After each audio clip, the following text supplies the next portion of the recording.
Penguin Random House Audio presents Franklin D. Roosevelt, A Political Life by Robert Dallek. Read for you by Rick Adamson. Let us here assembled constitute ourselves prophets of a new order. Franklin D. Roosevelt, July 2nd, 1932. There is nothing so exciting as creating a new social order. Eleanor Roosevelt, December 29, 1933. Preface. In April 1945, soon after Franklin Roosevelt died, the New York Times, never an uncritical fan, declared, "Men will thank God on their knees 100 years from now that Franklin D. Roosevelt was in the White House." It was an unusual tribute to a president. As a rule, Americans are not drawn to politicians and politics, but see the men and women seeking elected office as more self-serving than advocates of the public interest. In a system that puts personal gain above social reform, it's little wonder that they view office holders as primarily out for themselves. Every scandal or hint of malfeasance only deepens that conviction. Although numerous officials genuinely do work to advance the country's well-being, all too often their efforts are lost on the public. In 2016, national cynicism expressed itself in an initial low turnout at the polls. Only 9% of potential voters participated in both parties' primary elections. Distrust of the 2016 presidential aspirants, Republican Donald Trump and Democrat Hillary Clinton, marked a surge of disgust about the parties and their chiefs that raised doubts about the genius of American politics. In this time of demoralization, it seems well to remind Americans that the system has been capable of generating candidates for high office whose commitment to the national interest exceeded their flaws and ambitions. In 1952, for example, mindful of the public's discontent with current events, Harry Truman stood aside, and Dwight Eisenhower, a man unquestionably devoted to the country's well-being, restored confidence in democracy's ability to provide a well-regarded leader. Between 1961 and 1963, John F. Kennedy struck similar notes of faith in the government.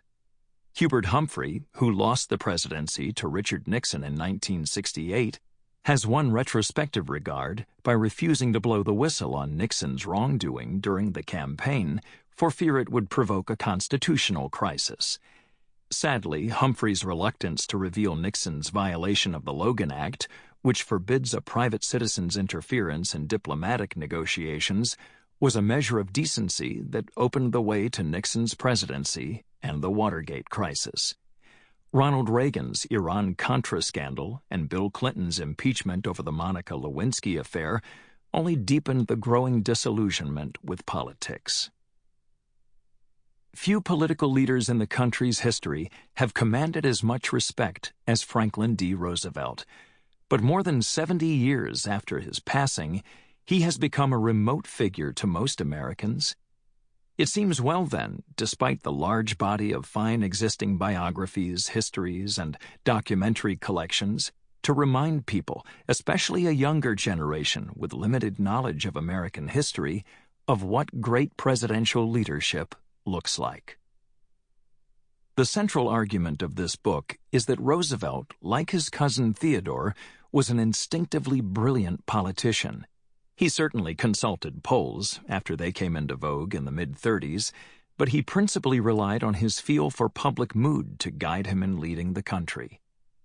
I believe that my emphasis on his political judgment goes far to set my book apart from other biographies. I also revisit Roosevelt's health problems and argue that his decline began earlier than customarily described. I have no wish to suggest that Roosevelt was an unqualified success, but then what president has been above criticism? At the close of his 2 terms, George Washington complained of unmerited censures of the vilest kind. And Abraham Lincoln, probably our greatest chief executive, suffered under a barrage of attacks too numerous to recount. But grounded in his conviction that he was serving the country's best interest, he used humor to counter public hostility. Responding to assertions that he was a two-faced liar, he said, "Do you think I would keep this face if I could substitute another?" Roosevelt kept his counsel on most of the criticism that dogged him through his 12 years, though in private he was anything but passive about it. He took special exception to assertions that he wished to be a dictator, an American Hitler, Mussolini, or Stalin. Yet, however much he fell short in his presidency, I especially hope that revisiting the extraordinary challenges Roosevelt faced, personally and publicly, will help rekindle faith that great political leadership is not out of reach, and that the country's finest institutions he did so much to preserve remain a source of national strength. Robert Dallek, Washington, D.C., Fall 2016.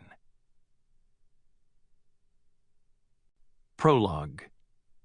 Everything to Fear. March 4, 1933. Inauguration Day for the 32nd President of the United States defied the usual temper of national renewal.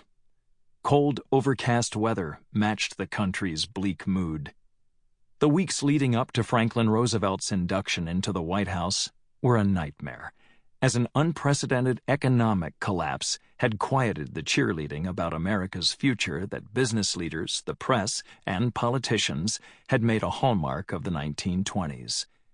Optimism was in short supply. Voices of despair crowded out the promise of American life. In January 1933, Calvin Coolidge, the retired Republican president, said, "In other periods of depression, it has always been possible to see some things that were solid and upon which you could base hope. But as I look about, I now see nothing to give ground for hope, nothing of man." Herbert Hoover, the defeated incumbent, described the state of the public mind as suffering from a steadily degenerating confidence in the future which had reached the height of general alarm. "We are in a pitiful position," he said on his last day in office. "The whole economy is in jeopardy. We are at the end of our string."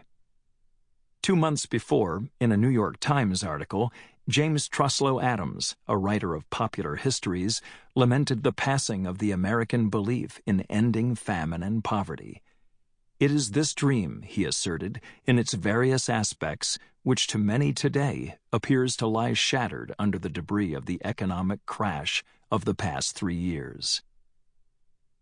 From a listening post in the Soviet Union in Riga, Latvia, George F. Kennan, a 28-year-old Foreign Service officer, foresaw nothing but disaster for the United States.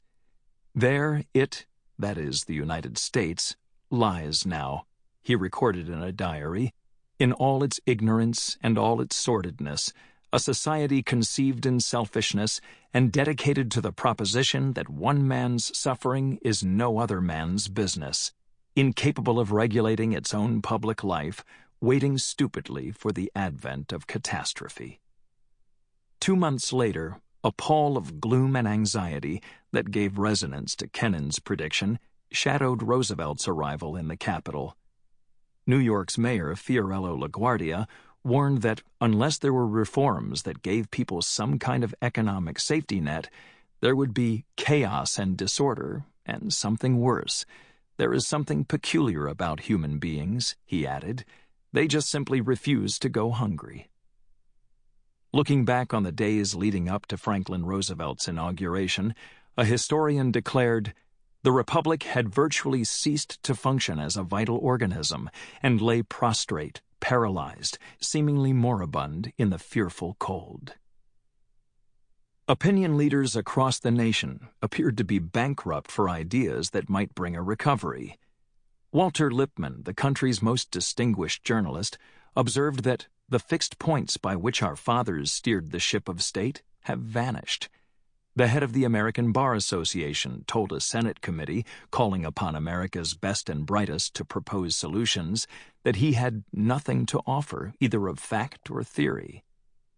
The president of the Pennsylvania Railroad saw no panacea, while William Gibbs McAdoo, Wilson, Secretary of the Treasury and U.S. Senator from California, Sample complete.